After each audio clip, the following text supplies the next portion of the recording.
It's me, Renee. I'm back. And since this week is my booktube anniversary week, my channel turned 7 yesterday. So I'm doing videos most of these days. I'm going to do a Q&A tomorrow and also a giveaway. Give me some questions for that in the comments here or in the Q&A video or request video, which I have up. But today I have a funny titles video. I thought about this yesterday because a friend of mine found like a funny title at her work. She works in kindergartens. And I was so convinced I had a video like this already, but I feel like I couldn't find it when I scrolled through my videos, and I've made a lot of videos. So yeah, here I am doing another one. Now I suppose some of them are not like ha ha ha funny, but they're funny-ish in some ways or another. And yeah, let's just start with them, shall we? Yeah, it's sunny here today, so you see the sun coming. I could take down the window, but it's nice to have some sun on me. So yeah, first we have Her Night at the Museum, which I suppose isn't like ha ha ha funny, but it's definitely, I would say, a book that is maybe more like a curious, interesting title in a way, not directly funny, but also yeah, it's a nice twist on a like Night at the Museum is a very popular trilogy franchise, and here it's the knight, so it's kind of play on words, and it's a literal knight who is at the museum because spoilers, he has been frozen as a statue for many years, and then he turns back into a man. I mean, just to like put it like this, in the first chapter before he turns real, they have a sex dream that they kind of share, which is so spicy and yeah, quite fun. And yeah, this is just the best book ever, and it's being filmed right now as a Hallmark movie, so that's fun. So the sex probably won't be as prevalent, but still, probably will still be fun and nice. And yeah, looking forward to that. But also, this title is just amazing. I also love the cover, but like, even if the cover was worse, like Her Night at the Museum definitely makes you stop and think, what's going on here? So, yeah, and maybe make you smile a bit, chuckle. It's Her Night at the Museum, not the night at the museum, but her night. Which I suppose, I mean, it's not really her night. It's not like she needs this guy. It's just randomly she works at the museum, and this museum has, well, I suppose, in a way, kind of is her night because she is responsible for the part of the museum where the statue or this night is. So in a way, I suppose maybe it is her night, but you know, just yeah, very good book. And then we're switching gears, and we're gonna enhance, we're gonna use an example. We're gonna put forward a Norwegian book. So this is Mamma Podas. So you see, like, what's going on here. Like, this is another one where also the cover is just amazing. It's just amazing title and not cover. So this is all about a mom blogger, and she's a mom blogger. She's been blogging for many years, the mom life. And but she has a kid that her kid can't really do social media before he turns. I feel like it's 12 or 13. It's around that age, so he hasn't like been on Facebook or anything at all. And then the year he turns 13 or 12, 14, 12, one of those. Yeah, anyway, one of those years, he gets a social media because that's what every teen gets. And one of the first things he realizes is that his mom has tagged in or like used like taken pictures of his childhood and like used him for blog and also Instagram and whatnot post for his entire life. And she's never asked him, but also he can't be. I feel like, I mean, it's probably mostly like he's never been asked, but also like if if you have social media yourself, you can see what's happening and whatnot. But she hasn't done anything. So in this book, he kind of decides to turn turn the pages, and he starts like taking pictures of her in embarrassing things like the flower pot and whatnot. And yeah, so it's the title is just "Mom on the Loo." I suppose you could say in English. "Das" is kind of like a childish way, in a way, to say toilet. Uh, it's actually kind of fun. I feel like when you think about like toilet discussion, because I feel like in English, or at least in America, you say restroom or bathroom, stuff like that, and toilet is like rude, crude. In Norway, toilet is kind of more uh, the more uh, the more polite way of saying it. And then you have words like das, which I would say is kind of like the rude way, which is not rude. I would say it's mainly like childish, but yeah. And that probably is lots of other words for it, but yeah, the most common one is toilet, do, and das is not the preferred one that you use if you're like over 13, I would say. So, yeah. Then we have Julia's song is Undateable by Susan Lee. So this I just kind of sometimes I feel like having a whole name in a title can be like a bit much, but also here I feel like it kind of works because Julia's song is like she's a big deal. So having the whole name there is kind of smart because she's a big deal. She's like an entrepreneur. She's girl boss. She's also kind of slightly Paris Geller coded. So this kind of reminds me of like Paris Geller saying she's undateable. And also, yeah, this though, like in Gilmore Girls, Paris Geller talks about herself being undateable. No one can date her because she doesn't work in dating environments. I feel like this is something that she says before. Maybe it's after the Tristan debacle, or it's before the first gaming date. I'm not quite sure. But yeah, I remember it's a quote there somewhere. But Julia Song, she has a date, and at the end of the date, she's called undateable. So that's just rude. But also, yeah, very eye catching title in general. And also, I love this cover. And yeah, Julia's song is undateable. Just makes me have all these thoughts and ideas on what's going on here. I was like, undateable? Like, how can you be undateable? I suppose, again, not a ha ha ha funny title, but more like a interesting title. I suppose when you think about it, like maybe my catnip is like title that are longer, like sentences. I feel like those are often nice, but also it's not like those are the best only titles really. Then we have yeah, one where I would say it's a bit more funny, but also like I would say like one of those classic statements that's just used on a title. It is "Oh, where have all the boys gone?" by Jenny Collion. Jenny Collion last year.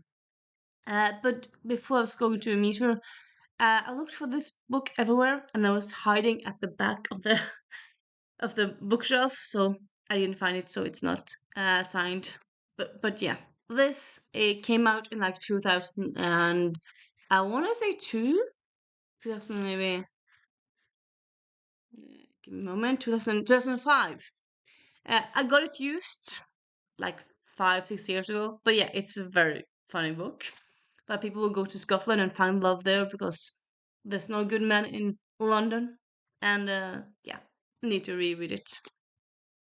Then we have My Big Fat Greek Marriage, which this probably I would think very much like plays on the movie My Big Fat Greek Marriage. Though I don't know if is this like an American saying they just say My Big Fat Marriage? Is that like a saying? Or is it like I don't know. But anyway, I feel like it's kind of my big fat. So you feel like, okay, so the main character is fat. That's probably why it's fat.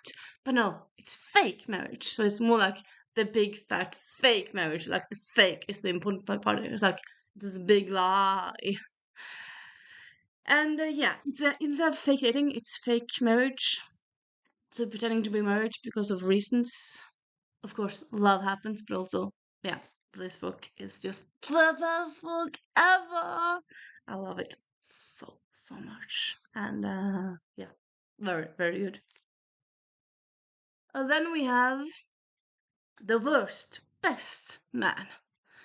I feel like it's kind of fun that you have like both the worst and best, so like opposite sides of the spectrum in the same sentence. That's kind of fun, and often like you, the best man. That's a saying, that's like a concept. Well, there's no thing, such thing as a worst man. Well, I mean, there is, but not one I'm thinking about right now. But also, the worst, best man. Kind of fun that you have, yeah, I said them both. Like, so it's both the worst, but also the best. You can't immediately think like, what's going on here?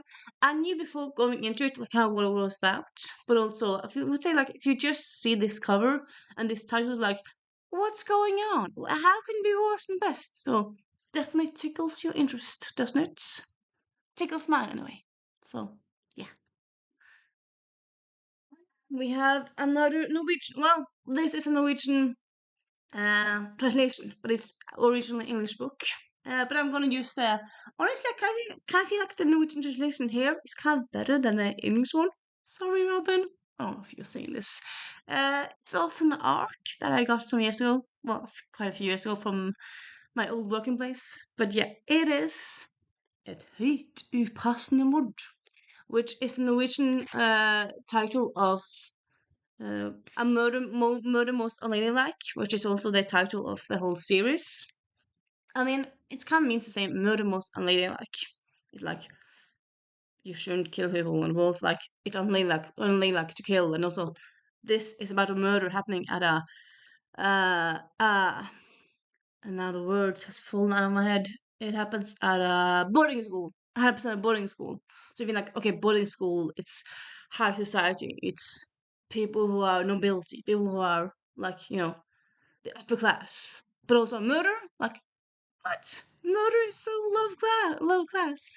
But honestly, I kind of like the Norwegian one more because it's like it's not just a unladylike murder, but it's a highly unladylike.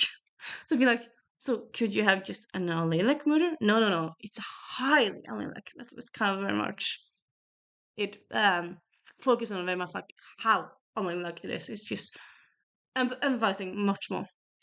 And I do remember one time at work, like talking to a customer saying like this book is very good, saying that it's good for preteens, teens, very good crime book.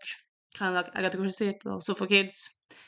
And then she looked at the title was like, well, a highly unsuitable, yeah, it would be unsuitable murder, and like because that's the exact name of the word, upassende, unsuitable. And she said, well, is murder ever suitable? Which, true. But also, yeah, but is it like suitable around children? No. But also, yeah, in general. So it's just kind of fun in a way, like to put murder but also unsuitability together because so it's not like murder's ever right, but also, yeah, I suppose you kind of feel like, for example, I suppose you could say that murder in war is better, but because of, I suppose that's not murder, it's more killing. I feel like there's difference between murder and killing. Killing is in war, murder is more pre-limited, pre pre-organized and whatnot. But yeah, I mean, I suppose your self-defense is something else and whatnot. But yeah, mostly murder is not good. But yeah, I feel like I suppose kind of some settings you expected, like gangs and mafia and mobs and whatnot. But in high society, that's not suitable at all, you know. You can't show real life to kids. But yeah, I very much like this title. And then we have Half a Soul by Olivia Atwater. I love this because I don't know, like soul is just such a word that kind of gives you ideas and thoughts and whatnot. Like from the get go, I feel like for me, if any book just has the title soul in it somewhere, like soul, interesting. But here's like half a soul. It's like half. I mean, half a soul is a thing. So you immediately gets like curious, like what's going on? Half a soul. I mean, when I picked this up, like this book was feel like all around. Honestly, I feel like this was kind of all around booktube for some years ago. So that's kind of when I picked it up. So kind of supposed to often when people a lot of people talk about the book, they often talk about like, oh yeah, that book with the Fae and with the autistic code and like this talk about around it before they say the title. So by the title, by hear the title, you often have already known something about the book. But still, half a soul is like half a soul. What? Half a soul is not a thing. So you just chuckle and like half a soul. Okay, you have to know what's going on. Half, not a quarter of a soul, not a whole soul, not one soul. It's half a soul. And yeah, I like it. Then we have You know what? Maybe. Yeah. Mm. I was thinking I should include another book. I have a pile there. No, no, let's just keep this pile. It will just be one more book, so. Then we have Love is for Losers. And I just also quite like how this also cover is just so basic. It's not a lot happening here. There's no people on it. There's no. It's a cat and a balloon. And that's it. And I was like, love is for losers. Like, what is going on here? Love. Why is love for losers? Isn't love for everyone? And yeah, it's just such a like such a pessimistic idea. Really, love. It's for losers. It's not for whoever who wants it. No, it's for losers. And yeah, it's just kind of like I mean, it is a YA book about like a teen who finds love after a while, but like in the beginning, it's like more like her imperfect life and whatnot, and then slightly love happens, and like after a bit in the book, but it's like no, no, no. She's just cranky teen, and it's like nope, I don't want to be in love. People around her are in love, and like, nope, nope, nope, no, no. And yeah, it kind of yeah, it's very fitting in the title also, and yeah, very much like it. Then we have coffee shop in an alternative universe, which is just so. I mean, I feel like for me, coffee shop is something you very much instinctively feel like it's very much urban, it's modern. You don't really feel like coffee shops works in historical books or like in fantasy books, even though nowadays they do kind of include that as well. But like you have this old school mentality that coffee shops is very much urban environment, contemporary books, but then coffee shop in an alternative universe. And then also not in a different universe, in an alternative universe. Like, okay, so interesting. And also I suppose you see the cover, you see the coffee, see people sitting at each other, you see Palance, which is normal, and then you see a dragon. And then you also see that kind of style, clothes style, which seems like a bit like cosplaying, but I suppose it could also just be like a guy who wears some clothes that are kind of alternative. I suppose this could be alternative thing, but yeah. And then you have a cat there, and yeah, it's yeah, it's just very very good. And then we have the boyfriend project, which like the boyfriend project is also kind of I would say honestly spoiling. No, not spoiling. It's kind of like ironically named because from the get go, from the first chapter in this book, Samia, the main character there, she kind of thinks she's gonna have a no dating period, and yet love happens, love occurs. Like it's not like the project is to get a boyfriend. It's kind of more like ironically because in the first chapter she gets stood off. She gets like let down by a guy. Of course, men are idiots. No, but you know. And then uh, because of that, she kind of thinks, okay, I'm gonna take a man break and I'm gonna focus on work. So it's kind of like the no boyfriend project. But yeah, of course, love happens. So yeah, I like it. Kind of irony around it. It's nice. Then we have my boyfriend. Sorry, my brother is a superhero. Which is again another sentence, and I was like, my brother is supposed to often you think my brother is an idiot. My brother is smarter than me, something like that. And then superhero. I mean, you already knew from that cover, but still, it's like the little guy looks up, and yeah, it's just the best. It's such a good book. Well, the first in the series, such a great series, but yeah. And then we have Kill the Boy Band. Like, kill the. You might think, like, kill the spiders, be able to kill the mood. Kill the boy band. Like, oh, what? Like, yeah, you don't really think about those, yeah, combination of words together. And yeah, I just very much enjoy it. Makes me chuckle. Last but not least, I suppose kind of the inspiration behind this whole video, in a way. Except, you know, the bone book with that friend I talked about, which is not here, but what was the pre-inspiration? But then we like I would say the book that I have for myself, like in my collection, that's kind of the best humorous title is No one has, sorry, no one ever has sex on a Tuesday, which is like, what's going on? And also, all her titles so far, I haven't kept up with all the books, but like, I feel like this may be her debut book.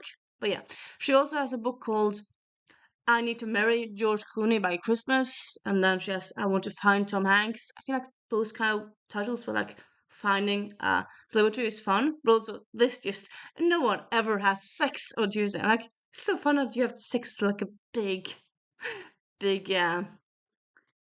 big letters there, and it's just like no one ever has sex. It could just be that, but also on a Tuesday. I suppose maybe often you have sex on a weekend. I don't quite know if people have done research and whatnots, but yeah, just a very, very good title to a very, very good book. So yeah, that's my funny, haha, or like interesting book titles. Have you read any of these? Do you have a title that you feel it's quite funny or could also be interesting? Talk to me in the comments. Bye!